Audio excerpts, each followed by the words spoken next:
உங்கள் favourite TV ஷோக்களை இனி miss பண்ண தேவையில்லை. ZEE5 இல் முற்றிலும் இலவசமாக காணுங்கள், இங்கேயும் எப்பொழுதும். நீங்க அந்த ஃபங்க்ஷன்ல மயங்கி விழுந்துட்டீங்க அண்ணா.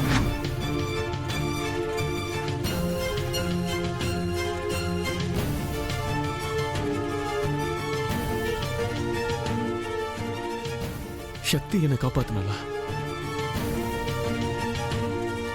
நான் இப்பவே அவளை பார்க்கணும். அண்ணா அண்ணா அண்ணா, நீங்க அங்க போக முடியாது அண்ணா. ஏன் அங்க போக முடியாதுன்னு சொல்ற? ஏன்னா அதுக்கப்புறம் என்ன லாபம் நடந்துருச்சு அதெல்லாம் உங்களுக்கு தெரியாது அண்ணா. இங்க பாருங்க சார், உண்மை என்னன்னா சிவாக்கும் சக்திக்கும் அஃபேர் இருக்கு. மாப்பிள்ளை என்னெல்லாம் சொல்றாரோ அதெல்லாம் உண்மைதான். அதுக்கான சாட்சியே நான் தான்.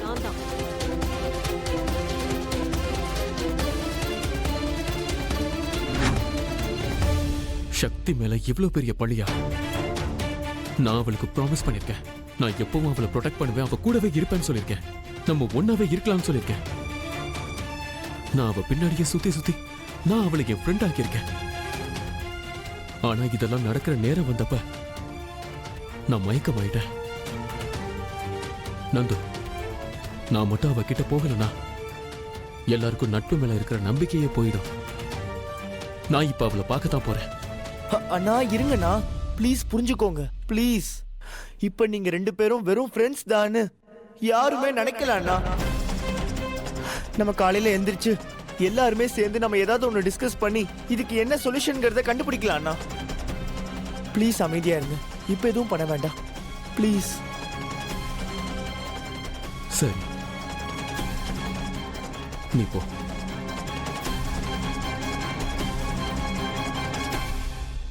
ஒருவேளை உண்மையிலே நான் ஒருத்தரை பத்தி ரொம்ப கவலைப்படுறேன்னா அது என்னோட அக்காவை பத்தி தான். அவங்க வாழ்க்கையை நான் எப்படி காப்பாத்துறது? எனக்கு எதுவுமே புரிய மாட்டேங்குது.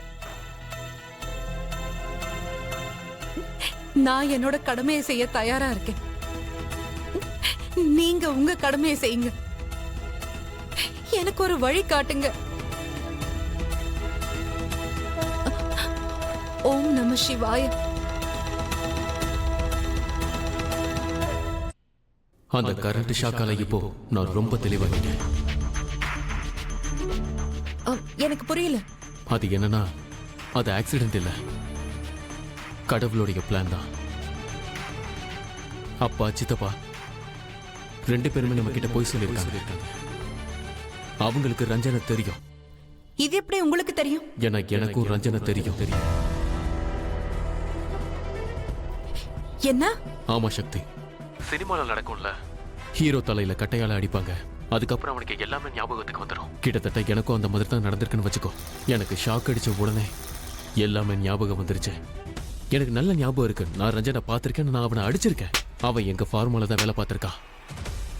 எங்க ஃபார்மால ஒரு பொண்ணு வேலை பார்த்துட்டு இருந்தா, அவகிட்ட தான் இவன் தப்பா நடந்துக்க பார்த்தான். அவன் தப்பா நடந்துக்கிட்டான், அதனாலதான் எங்க ஃபார்மா கம்பெனில இருந்து அவனை வெளியில அனுப்பணும். அதனாலதான் அவன் உங்களை சார்னு கூப்பிட்டிருக்கான். எக்ஸாக்ட்லி. ஆனா டாக்டர் சிவா, இத நம்ம யார்கிட்டயாவது சொன்னோம்னா நம்ம பேச்ச யாரும் நம்ப மாட்டாங்க. அது மட்டும் இல்லாம அப்பாவும் சித்தப்பாவும் கூட ஹெல்ப் பண்ண மாட்டாங்க. நான் அவங்களை எவ்வளவோ கன்வின்ஸ் பண்ண முயற்சி பண்ணேன், ஆனா அவங்க இப்ப இந்த ப்ராப்ளம்ல தலையிட விரும்பல. இதை எல்லார்கிட்டயும் நம்ம எப்படி நிரூபிக்கிறது? சிவாவும் சக்தியும் ஒன்னா இருக்கும்போது பயப்பட வேண்டிய அவசியம் என்ன இருக்கு?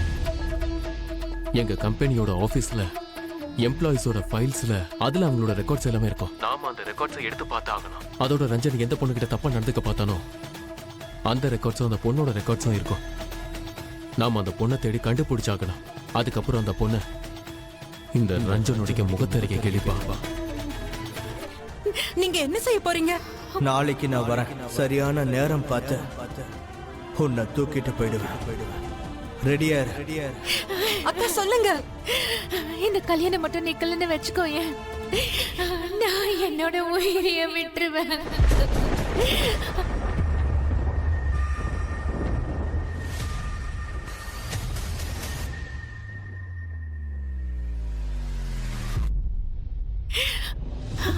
அக்கா, நீங்க அந்த மாதிரி எதுவும் செய்யக்கூடாது, புரிஞ்சுதா?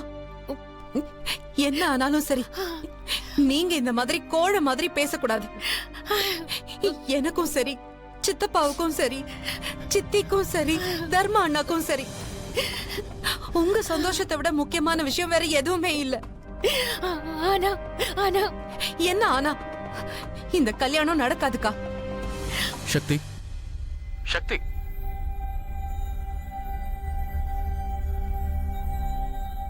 சக்தி போனை ஸ்பீக்கர்ல போடு. ஒரு செகண்ட். ரீமா, உன் தங்கச்சியோட பேரு சக்தி. ஆனா நீ இவ்வளவு பலவீனமா இருக்க. Not good. நான் என்னமோ இந்த ஃபேமிலியில இருக்க எல்லா பொண்ணுங்களும் தைரியமா இருப்பாங்கன்னு நினைச்சேன். நீ இவ்வளவு பயந்தாங்குழியா இருக்க. சக்தி அப்படியே அவங்க சித்தி மாதிரி இருக்கா. ஆனா நீ உங்க அம்மா மாதிரி கொஞ்சம் கூட இல்ல. சாரி. இங்க பாரு, இப்போதைக்கு எதுவும் பண்ண முடியாதுன்னு உனக்கு தோணலாம்.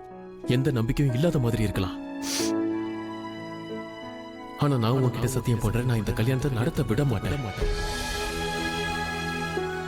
இது ஒரு அண்ணாவா உனக்கு பண்ற ப்ராமிஸ்.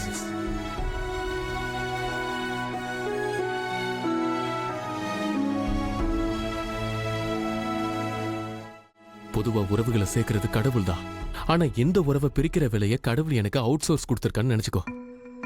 அந்த ரஞ்சனை நான் என்ன பண்ண போறேன்னு மட்டும் பாரு. எல்லாரும் மிரள போறாங்க. இங்க பாரு, நீ கவலைப்பட வேண்டிய அவசியமே கிடையாது. இங்க பாரு, எங்க ரீமா லட்சத்துல ஒருத்தி. அவனை போய் கல்யாணம் பண்ணிப்பாளா என்ன?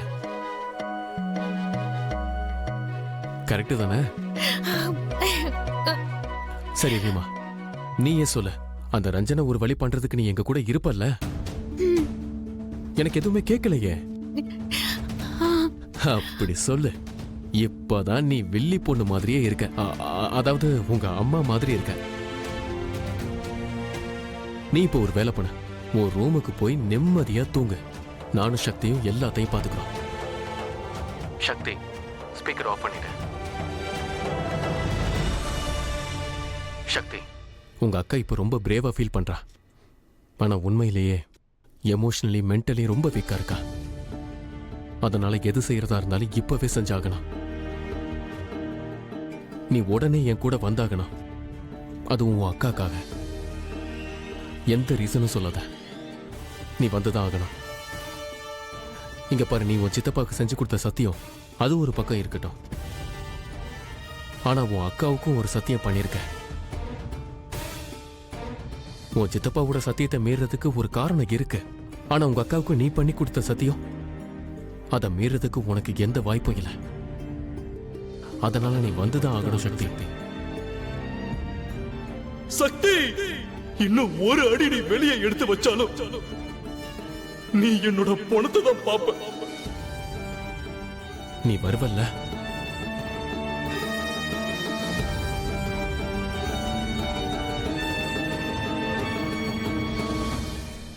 சரி.